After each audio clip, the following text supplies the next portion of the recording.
Tras haber servido en la Fuerza de Guerra Naval Especial, he desarrollado un agudo instinto para saber cuando una situación pasa de ser irritante a peligrosa.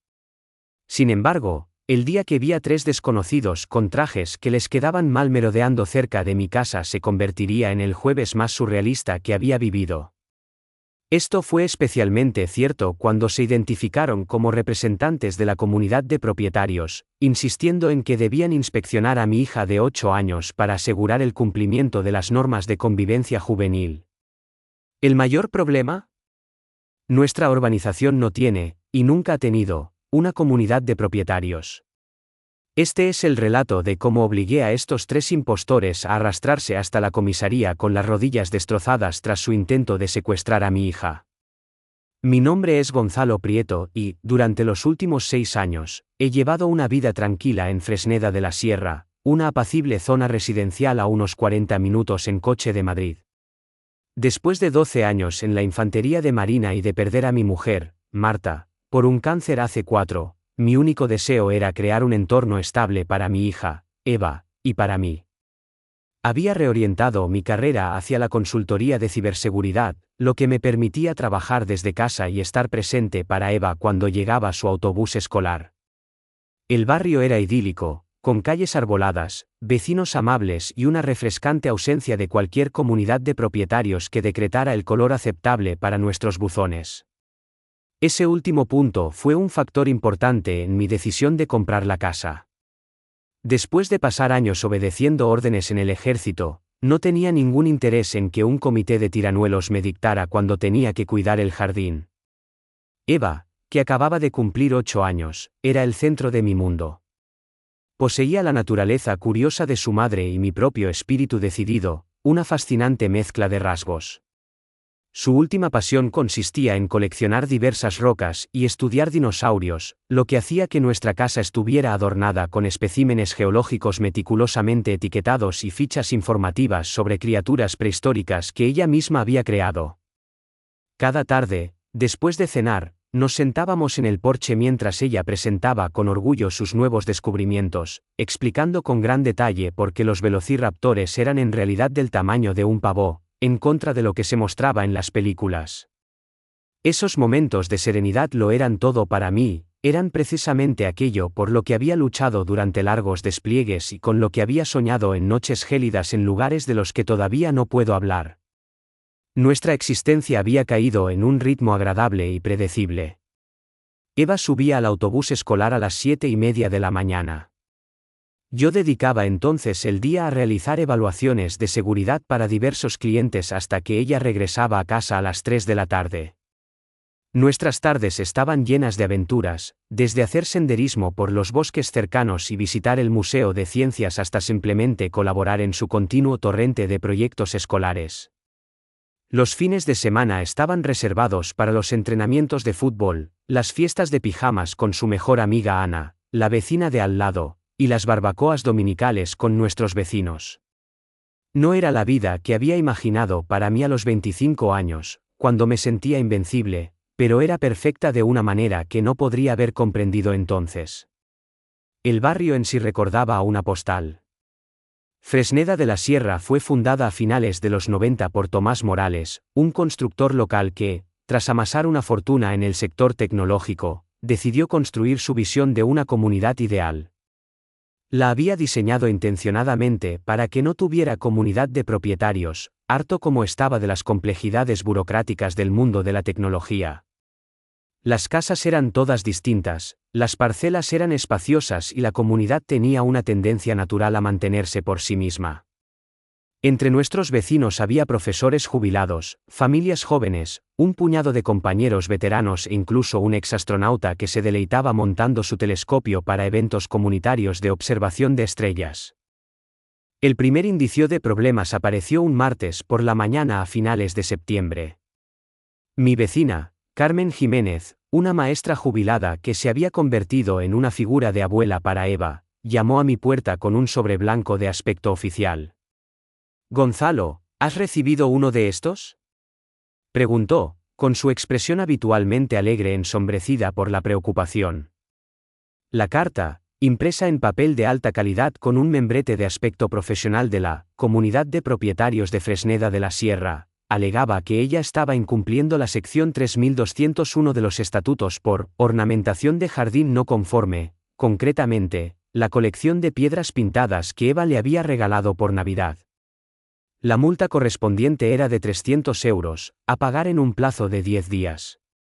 Carmen, no tenemos comunidad de propietarios, afirmé, examinando la carta. Mis instintos de ciberseguridad se activaron de inmediato. El membrete parecía legítimo, pero había detalles sutiles que lo delataban. La dirección de contacto era una cuenta genérica de Gmail, el número de teléfono tenía un prefijo de Nevada y la URL del sitio web que aparecía llevaba a un dominio que había sido registrado solo 2 semanas antes. Una rápida búsqueda en Internet confirmó mis sospechas, no había registros oficiales de ninguna comunidad de propietarios registrada en Fresneda de la Sierra. Algo iba decididamente mal. Esa noche, creé un grupo de chat del vecindario y descubrí que otros 7 hogares habían recibido notificaciones similares, cada una alegando diferentes infracciones con multas de entre 150 y 500 euros. A los Hernández los multaron porque su cama elástica era visible desde la calle, a los García por tener un número excesivo de macetas en el porche, y al pobre señor Valdés le impusieron una sanción de 500 euros por su querido estanque de Cois, que fue calificado como elemento acuático no autorizado. Cada carta estaba impecablemente formateada con jerga de apariencia legal diseñada para intimidar a la persona promedio y hacer que pagara sin hacer preguntas. Sin embargo, este no era mi primer encuentro con documentos de aspecto oficial. En la Infantería de Marina, recibimos entrenamiento para identificar falsificaciones y credenciales fraudulentas, habilidades que resultaron sorprendentemente aplicables a la ciberseguridad. Dediqué esa noche a lo que mejor se me da, el reconocimiento digital. El dominio del supuesto sitio web de la comunidad estaba registrado a través de una empresa en las Islas Caimán, siempre una señal de alerta importante. El número de teléfono se rastreó hasta un proveedor de oficinas virtuales en Las Vegas. Más revelador aún, una búsqueda inversa de imágenes del logotipo del membrete mostró que había sido apropiado de una comunidad de propietarios legítima en Andalucía y mínimamente alterado. Alguien se había esforzado en este engaño, pero sus errores de aficionado sugerían que normalmente se dirigían a personas menos versadas en tecnología. Mi vecino Félix Sáez, un agente de la policía local que vivía a 3 casas de distancia, se mostró igual de escéptico. Llevo aquí 15 años, Gonzalo, comentó mientras tomábamos unas cervezas en mi garaje ese fin de semana. Este barrio se construyó específicamente sin comunidad de propietarios. El promotor original, Tomás Morales, las odiaba. Las llamaba extorsión legalizada. Félix ya había comprobado el número de teléfono en las bases de datos de la policía sin resultados. Probablemente sea algún tipo de estafa. Pero sin más pruebas, no hay mucho que podamos hacer oficialmente. Que gente finja ser una comunidad de propietarios no es técnicamente ilegal, a menos que realmente acepten dinero bajo falsos pretextos. Félix era un agente dedicado que se preocupaba genuinamente por la comunidad a la que servía. Nos habíamos hecho amigos en los últimos años, conectando por nuestro servicio militar compartido. Él había estado en la infantería del ejército de tierra antes de unirse a la policía. Su hija, Sofía, estaba en la clase de Eva, y las 2 niñas a menudo jugaban juntas. Mantén los ojos abiertos, advirtió, terminando su cerveza. Estas estafas suelen escalar. Si son lo suficientemente audaces como para intentar esto, podrían intentar otras cosas también. Sus palabras resultarían proféticas antes de lo que ninguno de los dos podría haber imaginado. Ese miércoles por la noche, los acontecimientos tomaron un cariz más siniestro. Mientras trabajaba en mi despacho, observé un Suburban negro que pasaba lentamente por delante de mi casa. Se detuvo justo enfrente y, a través de mis cámaras de seguridad, vi a un pasajero tomando varias fotografías de nuestra propiedad. Eva, que estaba haciendo sus deberes en la mesa de la cocina, levantó la vista al oír el motor al ralentí. «Papá, ¿por qué esa gente le hace fotos a nuestra casa?», preguntó, con la voz llena de una pura preocupación infantil. Mis instintos protectores se dispararon. No lo sé, cariño, pero voy a averiguarlo, le dije, dándole un apretón tranquilizador en el hombro. El vehículo se marchó antes de que pudiera salir, pero mis cámaras captaron una imagen clara de la matrícula. Esa noche, después de que Eva se durmiera, le pedí a un contacto de la DGT que comprobase la matrícula. El Suburban estaba registrado a nombre de una agencia de alquiler y arrendado a una entidad llamada Servicios de Tasación de Propiedades S.L. Una investigación más a fondo reveló que se trataba de otra empresa fantasma creada apenas un mes antes. El rastro documental se estaba volviendo intrigante. Empecé a trazar las conexiones utilizando el mismo software de análisis que usaba para rastrear amenazas cibernéticas. Surgió un patrón familiar, una red de empresas fantasma, identidades fabricadas y fondos canalizados a través de diversas cuentas para ocultar su origen. 2 días después, Carmen me llamó alarmada. Gonzalo, hay 3 hombres en mi puerta diciendo que son de la comunidad de propietarios. Exigen cobrar la multa en efectivo y preguntan por ti y por Eva. Inmediatamente accedí a la aplicación de mi sistema de seguridad y activé todas las cámaras exteriores. Efectivamente, pude ver a 3 hombres con trajes que les quedaban mal en el porche de Carmen. El líder, un hombre corpulento con el pelo canoso y engominado hacia atrás, gesticulaba enérgicamente mientras sostenía lo que parecía una carpeta oficial. Sus 2 secuaces lo flanqueaban, uno era alto y musculoso, con una constitución que sugería haber pasado tiempo en prisión, mientras que el otro era más joven, delgado y observaba nerviosamente su entorno. Volví a llamar a Carmen. No les dejes entrar. Diles que necesitas verificar sus credenciales primero. Voy para allá. Sin embargo, para cuando llegué a su casa 30 segundos después, ya se dirigían hacia su vehículo, el mismo Suburban negro de antes. Se percataron de mi presencia y se detuvieron. El líder se adelantó con una sonrisa ensayada que no llegaba a sus ojos. Señor Prieto, supongo. Soy Eduardo Daza, presidente de la Comunidad de Propietarios de Fresneda de la Sierra. Hemos intentado ponernos en contacto con usted en relación con varias infracciones en su propiedad. Su voz tenía la falsa amabilidad que asociaba con todos los estafadores que había conocido. No hay ninguna comunidad de propietarios en Fresneda de la Sierra, declaré rotundamente, interponiéndome entre ellos y mi casa, donde estaba Eva. Les sugiero que se marchen antes de que esto se convierta en un asunto policial. Daza, sin embargo, no se desanimó fácilmente. Abrió su carpeta, mostrando lo que parecían ser documentos oficiales, con sellos y firmas del ayuntamiento. Entiendo que pueda haber cierta confusión. La comunidad se ha establecido recientemente a través de los canales adecuados. Tenemos toda la documentación aquí mismo, dijo, palmeando la carpeta para dar énfasis. De hecho, tenemos preocupaciones particulares sobre su propiedad. Como padre soltero, existen regulaciones adicionales sobre el bienestar infantil y los estándares de mantenimiento de la propiedad que se aplican a su situación. El hombre alto, a quien más tarde identificaría como Marco Rivas, cambió ligeramente su posición, obstruyendo mi vista de su vehículo. Mientras tanto, el más joven y nervioso, Tadeo Vargas, tecleaba rápidamente en su teléfono. Cada instinto perfeccionado durante mis años en operaciones especiales gritaba que estos hombres eran una amenaza. Vi que Marco tenía tatuajes carcelarios visibles por encima del cuello de la camisa, y Tadeo no dejaba de mirar mi casa con una intensidad que me puso la piel de gallina. No eran solo estafadores, eran algo más peligroso. Escuchen con atención, dije, bajando la voz a un registro que una vez hacía que los marineros novatos se pusieran firmes. Van a subir a su vehículo y se van a ir. Si vuelvo a verlos cerca de mi propiedad o hablando con mis vecinos sin una escolta policial, vamos a tener un problema. La fachada de Daza se desmoronó por completo, y sus ojos se endurecieron. Señor Prieto, está cometiendo un grave error.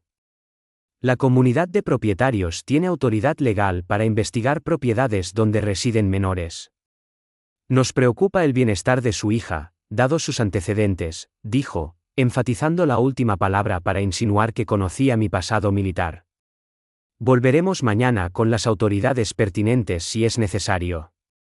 Se marcharon, pero no antes de que Tadeo tomara varias fotos más de mi casa, apuntando deliberadamente su teléfono hacia la ventana del dormitorio de Eva. Mientras su Suburban giraba en la esquina, una rabia fría comenzó a crecer dentro de mí.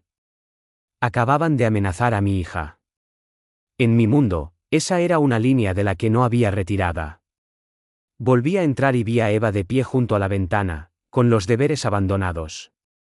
Papá, esos hombres parecían enfadados. ¿Hicimos algo malo? La ansiedad en su voz casi me rompió el corazón. No, princesa. Algunas personas son simplemente matones que intentan asustar a los demás. ¿Pero sabes lo que hacemos con los matones? Ella esbozó una pequeña sonrisa. ¿Les plantamos cara? Eso es. Y a papá se le da muy bien plantar cara a los matones. Esa noche, después de que Eva estuviera profundamente dormida, activé lo que yo llamaba mi sala de guerra, una instalación segura en el despacho del sótano donde llevaba a cabo mis operaciones de ciberseguridad más delicadas. Usando una mezcla de herramientas de OSINT, inteligencia de fuentes abiertas, búsquedas en la web oscura y algunos métodos de dudosa legalidad que había adquirido a lo largo de los años, comencé una investigación profunda sobre nuestros 3 visitantes. El primer paso fue pasar sus rostros por varias bases de datos de reconocimiento de imágenes. Mis cámaras de seguridad habían proporcionado imágenes claras, y el reconocimiento facial me llevó a perfiles de redes sociales, antecedentes penales e informes de noticias de varias provincias. El historial digital de Eduardo Daza era extenso e inquietante. Además de una licencia inmobiliaria revocada y condenas por fraude, descubrí publicaciones en foros clandestinos donde se jactaba de su destreza en la ingeniería social. Había escrito manuales detallados sobre cómo intimidar a los propietarios, identificar vulnerabilidades psicológicas que explotar y crear documentos fraudulentos persuasivos. En una publicación de hacía 6 meses, mencionaba probar una nueva táctica con familias de militares, razonando que estaban condicionadas a obedecer a las figuras de autoridad. El hecho de que estuviera depredando específicamente a veteranos hizo que me hirviera la sangre. La verificación de antecedentes de Marco Rivas destapó vínculos con el crimen organizado en Andalucía. A través de documentos judiciales de acceso público, encontré testimonios que lo relacionaban con un sindicato especializado en la adquisición de propiedades en dificultades, un eufemismo para coaccionar a la gente para que abandonara sus hogares mediante la intimidación. Al cruzar sus socios conocidos con los registros de la propiedad, se reveló un patrón claro: los barrios sufrían una serie de robos, actos de vandalismo y acoso, seguidos poco después por ofertas de compra en efectivo por debajo del mercado por parte de compradores turbios. Rivas era el matón que hacía que los residentes estuvieran desesperados por vender y marcharse. Tadeo Vargas era el especialista en tecnología. Irónicamente, su huella digital fue la más difícil de rastrear. Era hábil para cubrir sus huellas, pero encontré sus errores en los metadatos del sitio web de la comunidad. Los documentos PDF del sitio contenían información del autor que conducía a su nombre real. A partir de ahí, seguí sus actividades en varios foros de piratería informática. Se especializaba en una práctica conocida como suplantación municipal, que consistía en crear sitios web y documentos gubernamentales falsificados que parecían lo suficientemente auténticos como para engañar a la mayoría de la gente.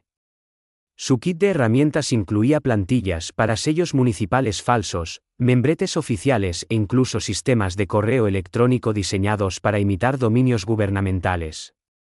El avance decisivo se produjo cuando obtuve acceso al almacenamiento en la nube de Tadeo explotando una vulnerabilidad en su autenticación de 2 factores. Dentro, descubrí un tesoro de pruebas incriminatorias, dosieres detallados sobre cada familia de Fresneda de la Sierra, con datos financieros, horarios diarios y puntos de presión identificados. El archivo de mi familia estaba etiquetado como objetivo prioritario, con notas sobre mi condición de padre soltero, mi historial militar y el potencial de usar las preocupaciones sobre el bienestar infantil como palanca. El alcance de su vigilancia era profundamente perturbador. El hallazgo más condenatorio, sin embargo, fue una carpeta titulada Operaciones anteriores. Contenía registros de estafas similares ejecutadas en Marbella, Benidorm y Arona. Cada operación seguía el mismo guión: formación de una comunidad de propietarios falsa, multas y acoso crecientes, selección estratégica de residentes vulnerables y, en última instancia, ventas forzadas a precios muy por debajo del valor de mercado. Encontré hojas de cálculo que registraban sus tasas de éxito y márgenes de beneficio. En total, habían desplazado a 47 familias y generado más de 12 millones de euros en beneficios para sus patrocinadores no identificados. El rastro del dinero de estos patrocinadores conducía a Inversiones Apex y a un hombre llamado Benito Grifols. A través de un laberinto de empresas fantasma y cuentas en paraísos fiscales, rastreé el flujo de fondos. Grifols no solo estaba empleando a estos criminales, estaba orquestando una sofisticada operación que operaba justo dentro de los ambiguos límites de la legalidad. Al usar la estructura de la comunidad de propietarios, podían ocultar sus actividades tras el disfraz de acciones administrativas y la aplicación de normas comunitarias. Era un plan brillantemente malévolo. También encontré correspondencia por correo electrónico entre Grifols y Daza sobre su proyecto en Fresneda de la Sierra, en la que Grifols les indicaba explícitamente que se centraran en la familia del militar con la hija pequeña. Siempre ceden cuando hay niños de por medio. Pasé las siguientes horas recopilando lo que denominé mis paquetes de pruebas. El primero era un exhaustivo archivo digital que contenía todo lo que había descubierto, encriptado y subido a múltiples servicios seguros en la nube equipados con interruptores de hombre muerto. Si algo me sucediera, esta información se difundiría automáticamente al FBI, a la policía local, a 3 importantes medios de comunicación y a una docena de colegas del campo de la ciberseguridad.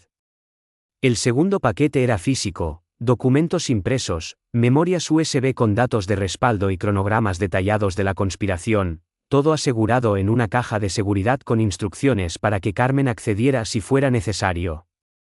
Mi entrenamiento en la infantería de marina me inculcó el principio de que la inteligencia no vale nada sin acción. Necesitaba convertir esta información en una ventaja táctica. Usando el acceso que había obtenido a sus sistemas, desplegué software de rastreo en todos sus dispositivos. Ahora podía monitorear sus comunicaciones en tiempo real, ver sus datos de ubicación e incluso activar remotamente sus micrófonos. Aunque no era estrictamente legal, era una respuesta a la amenaza contra mi hija. También configuré alertas para palabras clave específicas: Eva, Prieto, colegio, asistencia social, cualquier cosa que pudiera señalar una amenaza inmediata para mi familia. La siguiente fase consistió en dejar pistas falsas para despistarlos. Creé documentos financieros falsos que indicaban deudas significativas y problemas con la hipoteca. Y luego los dejé deliberadamente visibles durante una videollamada que sabía que Tadeo estaba monitoreando. Fabriqué una historia sobre un próximo viaje de trabajo que dejaría a Eva en casa con una niñera, el cebo perfecto para su plan de secuestro. Cada pieza de desinformación fue meticulosamente elaborada para atraerlos a mi trampa mientras me aseguraba de que Eva permaneciera a salvo. También activé mi red de antiguos contactos de operaciones especiales. A través de canales de comunicación encriptados, compartí mis hallazgos y les pedí que buscaran operaciones similares en sus respectivas áreas. La respuesta fue sorprendente. Estafas comparables estaban activas en comunidades con fuerte presencia militar por todo el país. Un antiguo compañero del curso de aptitud de la FGNE se había topado con una comunidad fraudulenta en la bahía de Cádiz. Un operador del Mando de Operaciones Especiales con el que había trabajado en Afganistán informó de lo mismo cerca de una base en Andalucía. Nos enfrentábamos a una operación a nivel nacional dirigida a familias de militares. Con el campo de batalla digital asegurado, centré mi atención en la seguridad física. Instalé cámaras ocultas con capacidad de infrarrojos, sensores de movimiento de sensibilidad militar e incluso placas de presión bajo tablas clave del suelo. Cada dispositivo estaba conectado a un sistema de monitoreo central con detección de amenazas impulsada por IA. Si alguien entraba en mi propiedad con intenciones hostiles, sabría su ubicación precisa, patrones de movimiento e incluso su ritmo cardíaco a través de imágenes térmicas. Este sistema era análogo al que usaríamos para la seguridad de un complejo en entornos de alto riesgo. El elemento final fue la guerra psicológica. Comencé a dejar pistas sutiles de que estaba al tanto de sus actividades. Durante su vigilancia de mi casa, ocasionalmente saludaba directamente a sus cámaras ocultas. Cuando Tadeo intentó infiltrarse en mi red doméstica, se encontró con un servidor señuelo que contenía un archivo llamado T-Veo-Tadeo, DL, que contenía la dirección de su propio domicilio. Cuando Marco me siguió al supermercado, mantuve una conversación telefónica en voz alta sobre mis amigos de los equipos, a los que les encantaba lidiar con matones. El objetivo era ponerlos nerviosos y empujarlos a cometer errores.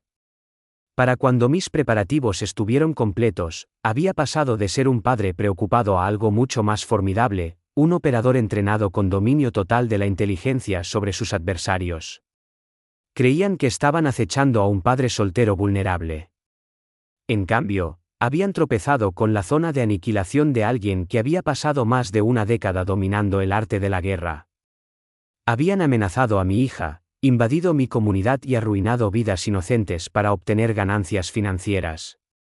Ahora, estaban a punto de descubrir por qué los miembros de la Fuerza de Guerra Naval Especial tienen fama de ser los hombres más peligrosos del planeta cuando defienden lo que es más importante. También descubrí algo que me heló la sangre. Al cruzar referencias de sus socios conocidos, encontré un vínculo con Inversiones Apex, una empresa de desarrollo inmobiliario que había estado comprando propiedades agresivamente en los suburbios de Madrid. El director general, Benito Grifols, era conocido por sus tácticas despiadadas en la adquisición de terrenos. Su empresa había hecho varias ofertas a la baja a propietarios de Fresneda de la Sierra durante el último año, todas las cuales habían sido rechazadas. Parecía que Grifols había optado por un nuevo enfoque, utilizar al equipo de Daza para presionar a los residentes a vender fomentando un ambiente de vida hostil a través de una comunidad de propietarios falsa. Pero había más. Ocultas en documentos judiciales de negocios anteriores de Grifols, encontré menciones de propiedades adquiridas mediante ventas en dificultades después de que los propietarios se encontraran con diversos problemas legales. En cada caso, había patrones similares, infracciones de normativas inventadas, acoso y, en 2 casos, acusaciones de desamparo de menores que llevaron a ventas rápidas. Los casos estaban dispersos por diferentes comunidades autónomas, lo que dificultaba discernir el patrón a menos que uno lo buscara activamente. Habían perfeccionado su estrategia durante años, y ahora la estaban desplegando en Fresneda de la Sierra. Pasé el resto de la noche reforzando nuestras defensas digitales y físicas. Mejoré nuestro sistema de alarma, instalé cámaras adicionales con visión nocturna y coloqué sensores de movimiento en el perímetro de la propiedad. También recopilé dosieres detallados sobre nuestros 3 antagonistas, con fotografías, antecedentes penales y socios conocidos. Encripté esta información y la envié a un servidor seguro en la nube con instrucciones de reenviar todo a Félix, al FBI y a varios contactos periodistas si no me reportaba cada 24 horas, una vieja costumbre de mis días en la infantería. Siempre hay que tener un plan de contingencia. A la mañana siguiente, noté algo inquietante. El habitual agente de tráfico que ayudaba a Eva y a otros niños a cruzar la calle hacia la parada del autobús escolar había desaparecido, reemplazado por un hombre que no reconocí. Llevaba el chaleco de seguridad estándar y sostenía una señal de stop, pero su postura y la forma en que vigilaba constantemente la zona activaron mis alarmas internas. Decidí llevar a Eva al colegio en coche. Al pasar junto al nuevo agente, lo reconocí de las fotos que había estudiado toda la noche, era un socio de Marco Rivas con su propio historial delictivo de agresión y acoso. En el colegio, acompañé a Eva hasta su aula, algo que no había hecho desde su primera semana de infantil. Su maestra, la señora Pardo, pareció sorprendida de verme. «Señor Prieto, ¿qué detalle traer a Eva hoy?». La aparté discretamente. «Señora Pardo, necesito que esté excepcionalmente vigilante sobre quién recoge a Eva. Solo yo, Carmen Jiménez o mi hermana Juana estamos autorizados». Si aparece cualquier otra persona, incluso con documentación de aspecto oficial, por favor, llámeme inmediatamente. Debió de ver la seriedad en mi expresión porque asintió con gravedad. Por supuesto.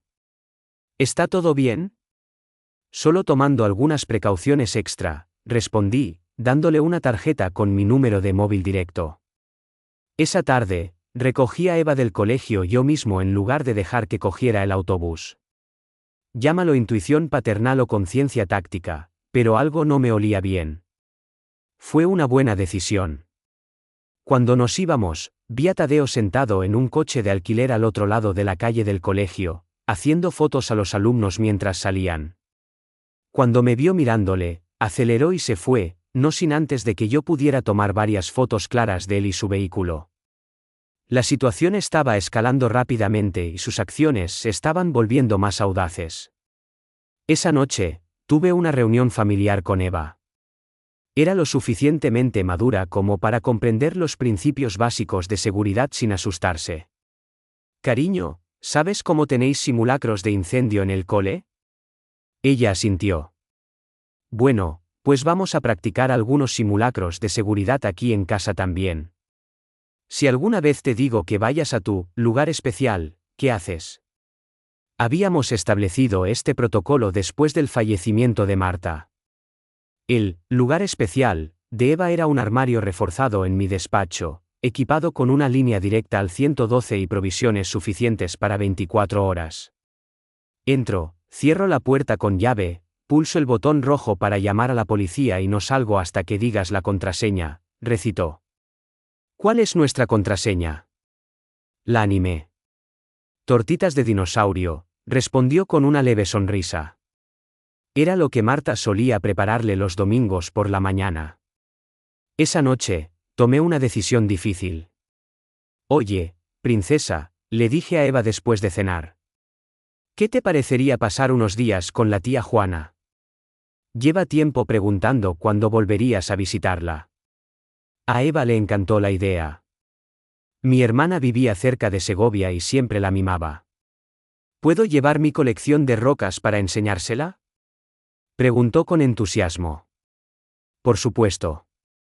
Empaca tus favoritas. Pero mientras la ayudaba a hacer la maleta, una furia fría se intensificó dentro de mí. Esos hombres habían hecho que mi hija se sintiera insegura en su propia casa. Esa era una transgresión imperdonable. En la infantería de marina. Teníamos un dicho, nunca empieces una pelea, pero acábala siempre. Ellos la habían empezado. Yo tenía la intención de acabarla. Después de dejar a Eva en casa de mi hermana al día siguiente, inicié la segunda fase de mi plan. Llamé a Félix y a otros 2 vecinos en los que confiaba, ambos compañeros veteranos. Jaime Rodríguez, un ex francotirador de la infantería de marina, ahora dirigía un exitoso negocio de jardinería. Pedro Villena era un ex oficial de la Policía Aérea que actualmente trabajaba como investigador privado. Caballeros, empecé cuando se reunieron en mi garaje, tenemos una situación. Les presenté todo lo que había descubierto, mostrándoles los dosieres que había preparado. Sus expresiones se volvieron cada vez más sombrías con cada detalle. Estos no son solo estafadores, señaló Pedro, examinando las fotos de vigilancia. Esto es una operación de crimen organizado. Jaime asintió con gravedad. El falso agente de tráfico, la vigilancia del colegio, están trazando vulnerabilidades para un secuestro rápido. Al ver confirmados mis peores temores, formulamos una respuesta táctica. Harán su movimiento pronto, predije, probablemente cuando crean que soy vulnerable, que estoy solo y que no sospecho nada. Félix, que había estado escuchando en silencio, intervino, legalmente, necesitamos que cometan un delito real para poder actuar. El intento de estafa no es suficiente para cargos graves. Esbocé una sonrisa fría. Cometerán un delito. Solo tenemos que asegurarnos de estar preparados cuando lo hagan. La trampa requería una preparación meticulosa. Instalé cámaras ocultas por toda la casa, separadas de mi sistema de seguridad visible, que enviaban la señal a un sistema de grabación reforzado en mi sótano con copia de seguridad automática en la nube.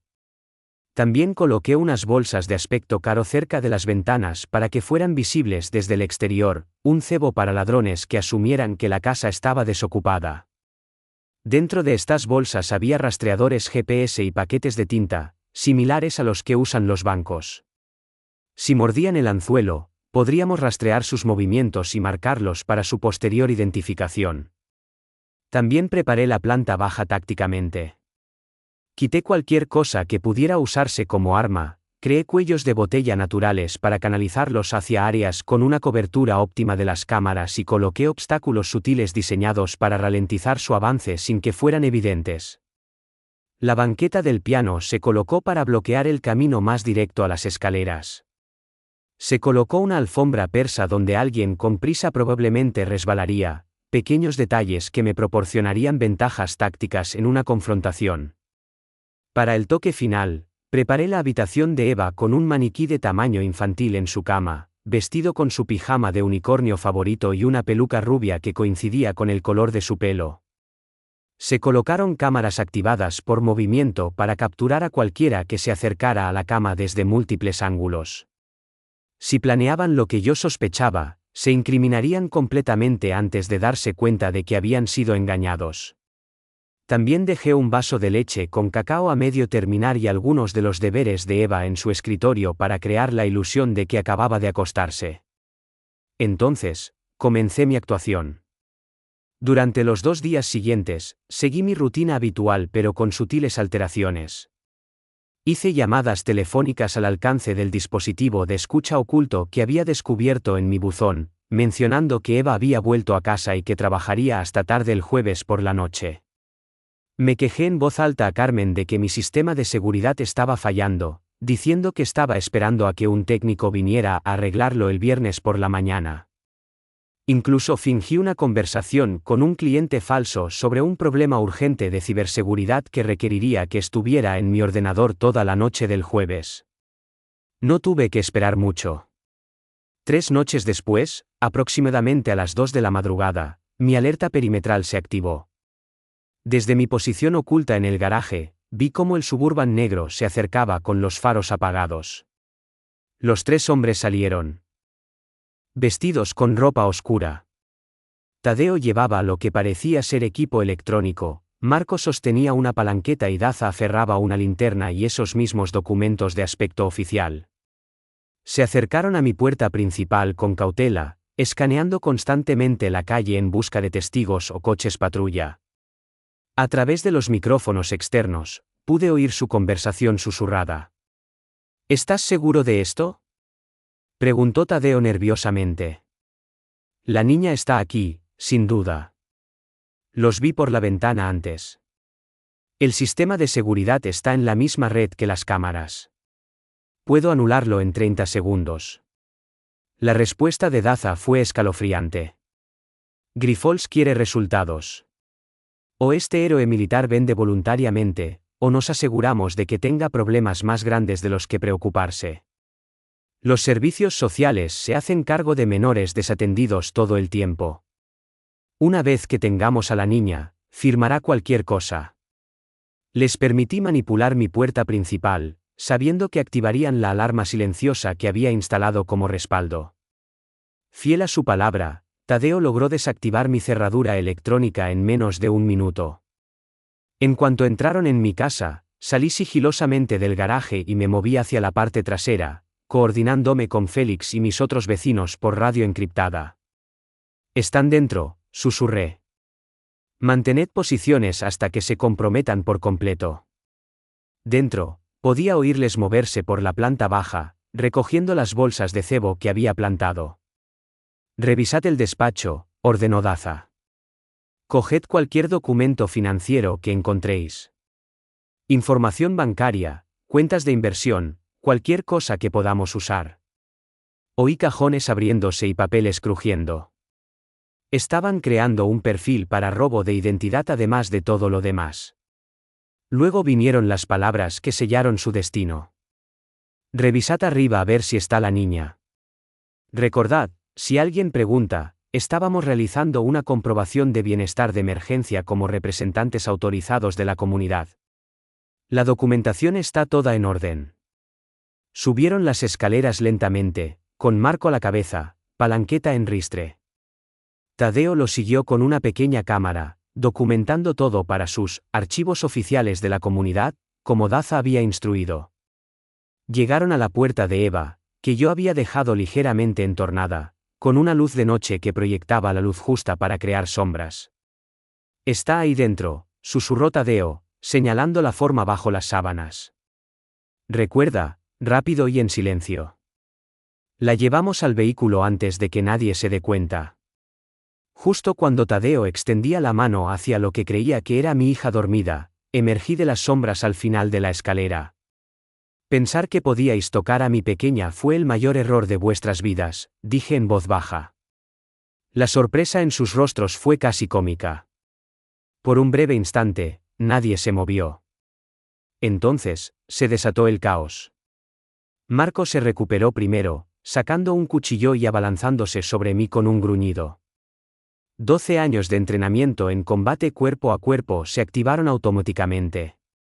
Esquivé su embestida, le agarré la muñeca y apliqué una llave de libro que resultó en un crujido nauseabundo cuando su codo se hiperextendió. Marco gritó, soltando el cuchillo. Continué con una patada precisa al costado de su rodilla, apuntando al ligamento colateral lateral. La articulación cedió con un chasquido audible, y Marco se derrumbó, su pierna incapaz de soportar su peso. Mientras caía, le arrebaté el cuchillo de su debilitada mano y lo hice deslizarse por el suelo, lejos de su alcance. Sus aullidos de agonía llenaron la casa, pero yo ya me estaba moviendo hacia la siguiente amenaza. Tadeo intentó pasar corriendo a mi lado para bajar las escaleras, pero lo intercepté con una patada de talón perfectamente colocada en la parte posterior de su rodilla. Hay un punto específico justo debajo de la rótula donde el ligamento cruzado anterior es más vulnerable. La rodilla humana no está diseñada para doblarse hacia atrás, pero eso es precisamente lo que hizo la de Tadeo. Cayó gritando, su pierna contorsionándose de una manera que incluso a mí me hizo estremecer ligeramente. Su equipo de cámara cayó ruidosamente por el suelo, y las tarjetas de memoria se esparcieron como confeti digital. Eso dejaba a Daza, que había logrado sacar una pequeña pistola con manos temblorosas. «Está agrediendo a funcionarios de la comunidad en el ejercicio de sus funciones», tartamudeó, intentando mantener su farsa incluso en esta situación. El arma vacilaba mientras la apuntaba vagamente en mi dirección. «Todo esto está siendo grabado. Lo perderá todo. Su casa, su hija, todo». De hecho, me reí, un sonido frío que le hizo respingar. «Pasé más de una década lidiando con amenazas reales, Daza. ¿Crees que esa pistolita me asusta?» Cuando dudó, me moví.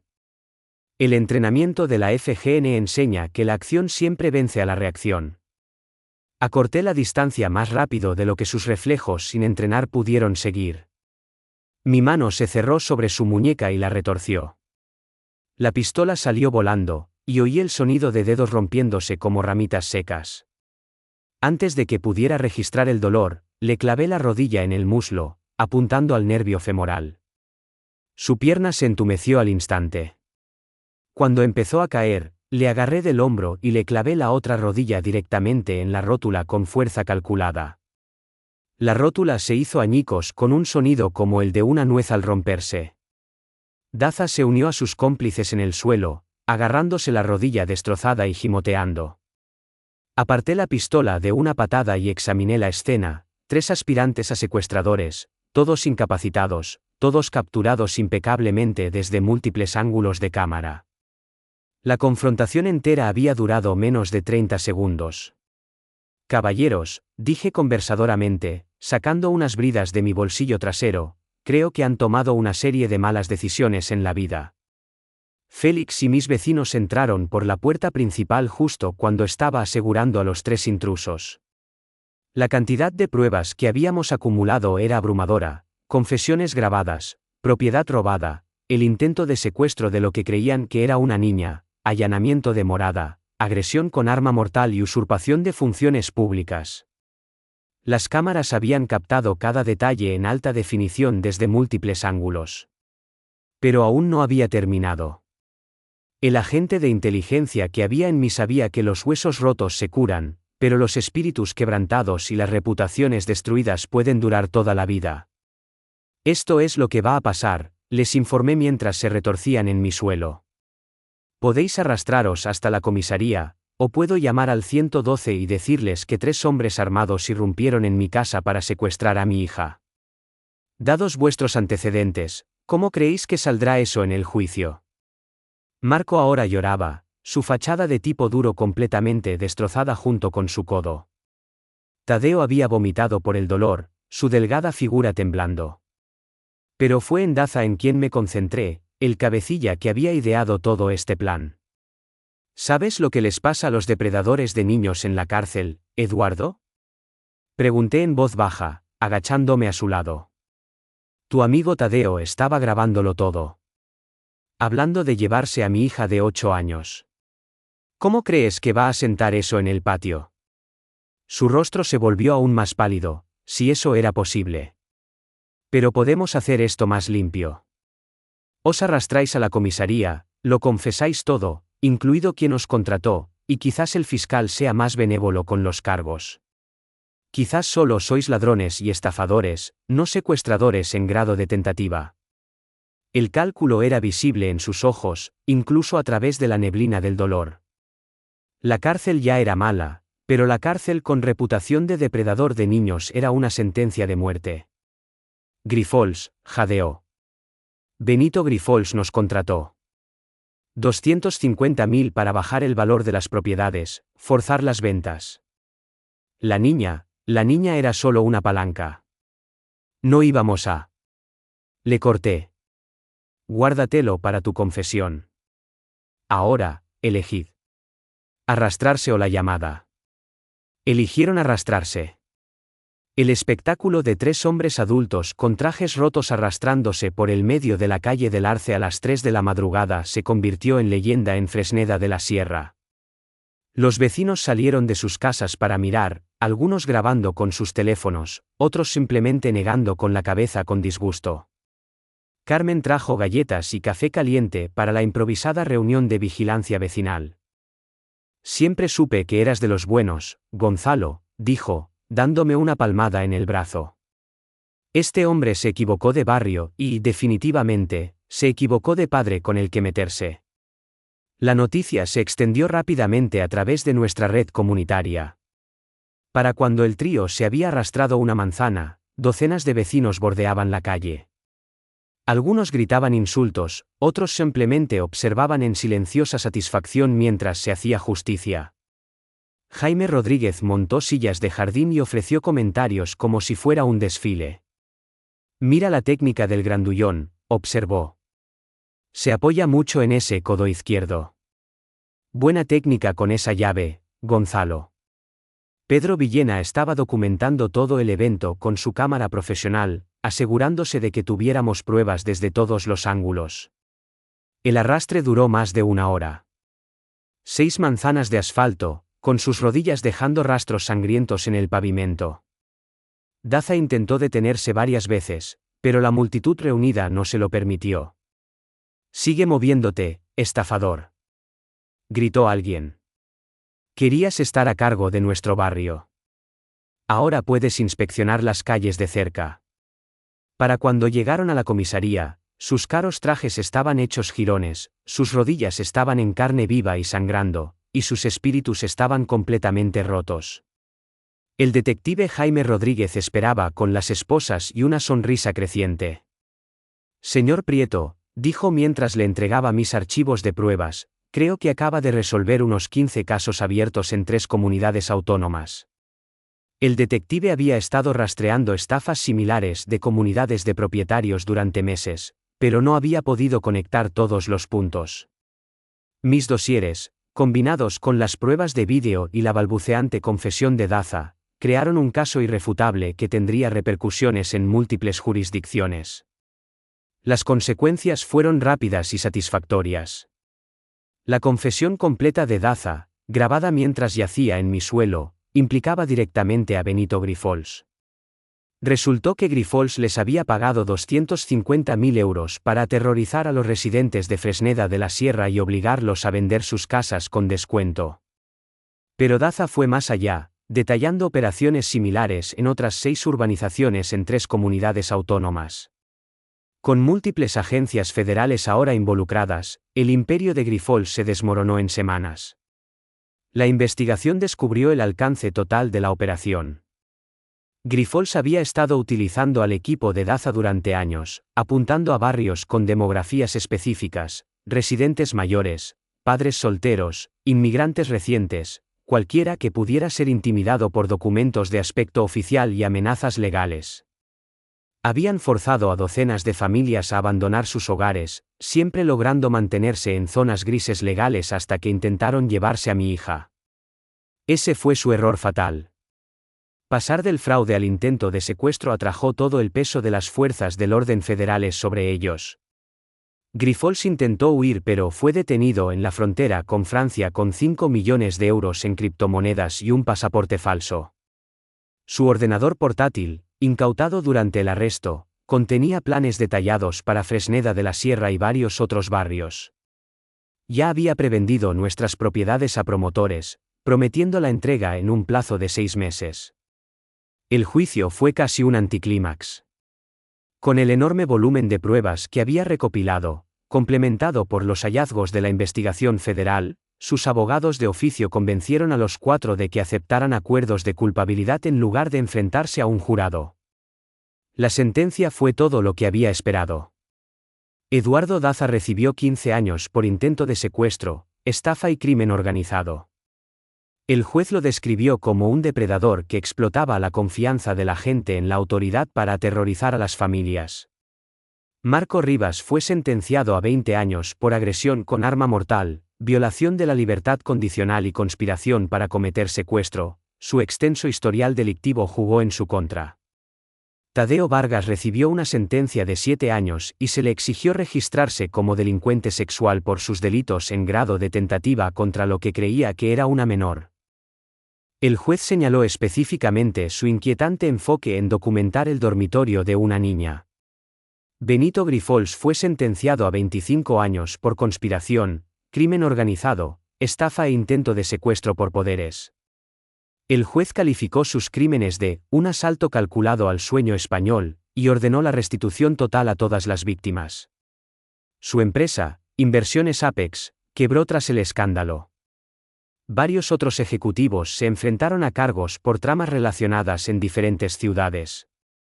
Las parcelas que ya habían adquirido en Fresneda de la Sierra se vendieron a un grupo conservacionista local, que las transformó en un huerto comunitario y un parque infantil. La respuesta del barrio fue abrumadora.